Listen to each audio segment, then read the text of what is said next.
In 1998, a $100 million Volvo was driving through the streets of Richmond at 35 miles an hour, hazard lights blinking, hoping for a police escort. The car itself was worth maybe a few $1,000s, but the backseat held the only computer left in the world with the files for the movie that would decide Pixar's future, Toy Story 2. Just a few hours earlier, a staff member, to this day nobody knows exactly who, had typed one simple line of code at the root level of the Toy Story 2 project. It deleted 90% of the movie. What the team didn't know yet was that Toy Story 2 was about to get deleted a second time, but this time on purpose, leaving them just 9 months to pull off the impossible. This is the story of how Toy Story 2 got deleted twice and still made $500 million. A few years earlier, Pixar had made the original Toy Story. It was the first fully computer-animated movie ever released and it became a massive hit. So now they had to prove that wasn't just a fluke with the sequel. No pressure, right? About 150 people were working on Toy Story 2. Animators, lighters, modelers, and that wasn't even the only movie happening. Down the hall, another 200-something people were finishing up A Bug's Life, coming out the same year. And now here is the dumb part. Every single piece of both movies, every character, every asset, every texture lived in one place. One giant shared computer sitting in a server room connected to every desk in the building. It was like one shared folder for a $100 million movie. Except instead of your group project partner Joe accidentally deleting the ChatGPT slideshow the night before class, it's a $90 million movie. One day, a guy named Oren was sitting in a coworker's office. Just a couple of guys looking at a screen, pretending like they were being productive, glancing at the folder that held the assets of Woody. But then the folder blinked, so he refreshed it and saw that there were fewer files in it than a second ago. Then another blink. Refresh again. Fewer files. The hat was gone, then the boots, then our boy Woody, just not there anymore. A little error message popped up on screen. Directory no longer valid, which is computer speak for the thing you are looking for doesn't exist. Just put the fries in the bag. They flipped to another folder, half hoping it was just Woody's folder being weird. Nope. Ham, gone. Potato head, gone. Rex, gone. Something was eating the movie alive, character by character, right there on the screen. Like watching a sentence disappear one letter at a time and slowly realizing whoever's deleting it isn't planning to stop. Somewhere in that building, just a few seconds before, somebody had typed a single line into a computer. RMRF and some other stuff. In plain English, that line means delete everything here. Don't ask me twice, just go. To this day, still nobody knows who typed it. Whoever it was probably just wanted to clean up some old test files. Instead, they reached straight into the movie's foundations and hit delete. And thanks to Linux, you can do shit like that.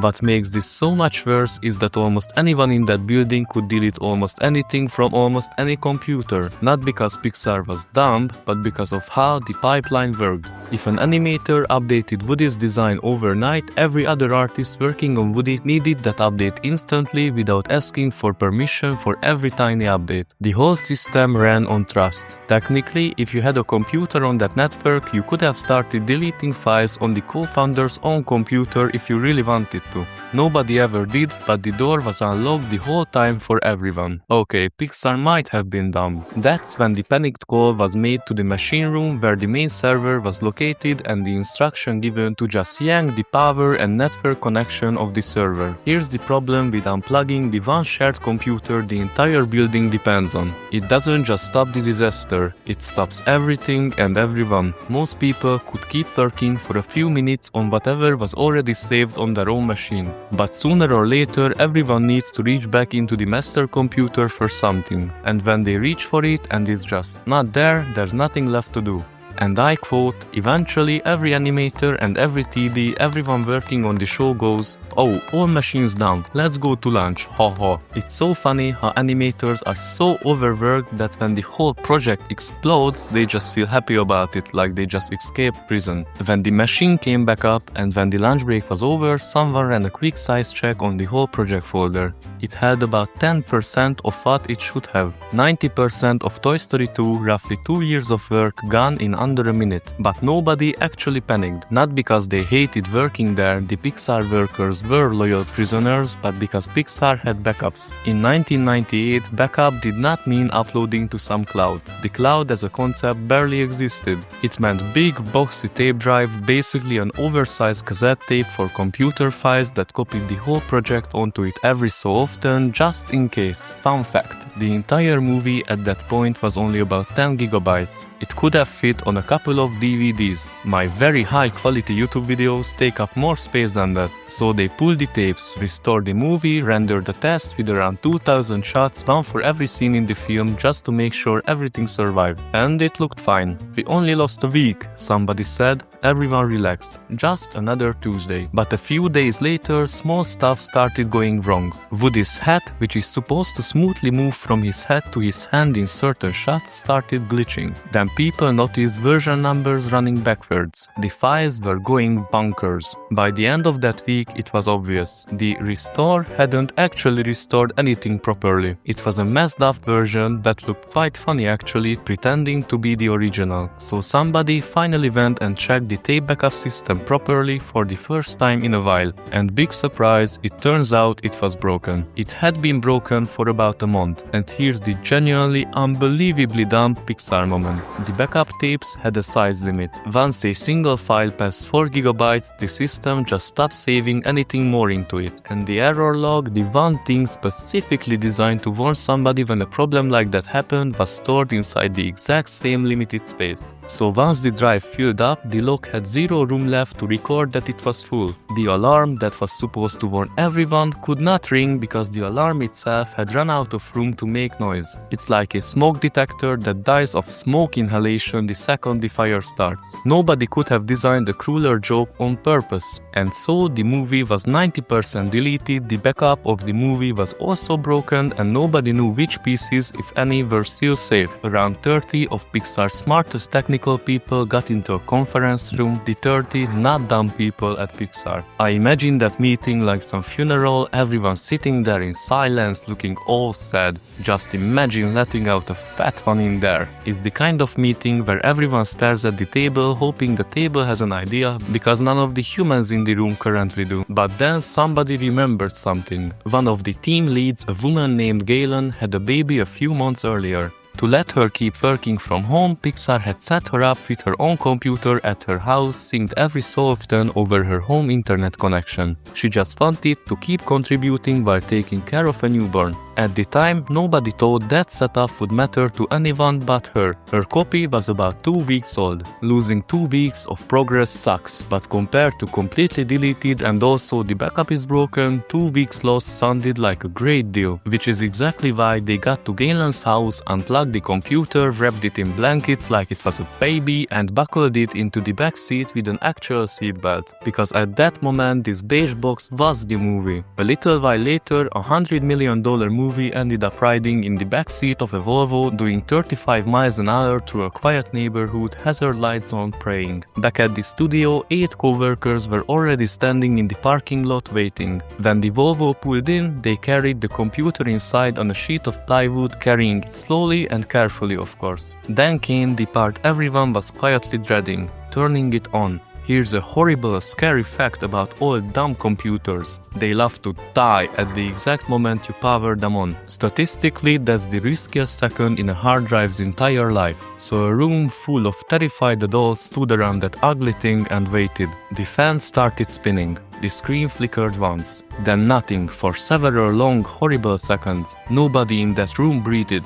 I just made this up for dramatic effect. And it turned on, yeah! So they plugged it straight into the network, because now came the actually hard part: comparing 3 different semi-broken versions of an entire movie to figure out what was safe to use. Guyan's 2-week-old home copy, the studio's broken, roughly 2-month-old official tape backup, and a scattered pile of random personal backup files that individual animators had secretly been saving on their own machines the whole time. About 70,000 files needed checking. Around 30,000 of those had to be looked at by an actual human being one at a time, because no computer could reliably tell which version was the good one. That's a cancel your entire weekend, prisoners task. This ran from Friday straight through Monday morning. At one point somebody even brought in an actual massage therapist, which either means Pixar deeply cared about prisoner well-being or things had gotten extremely strange by hour 40. By Monday morning they had rebuilt the movie. Here's a twist I didn't expect. Nobody got in trouble. No firings, no investigation into who typed the fateful comment.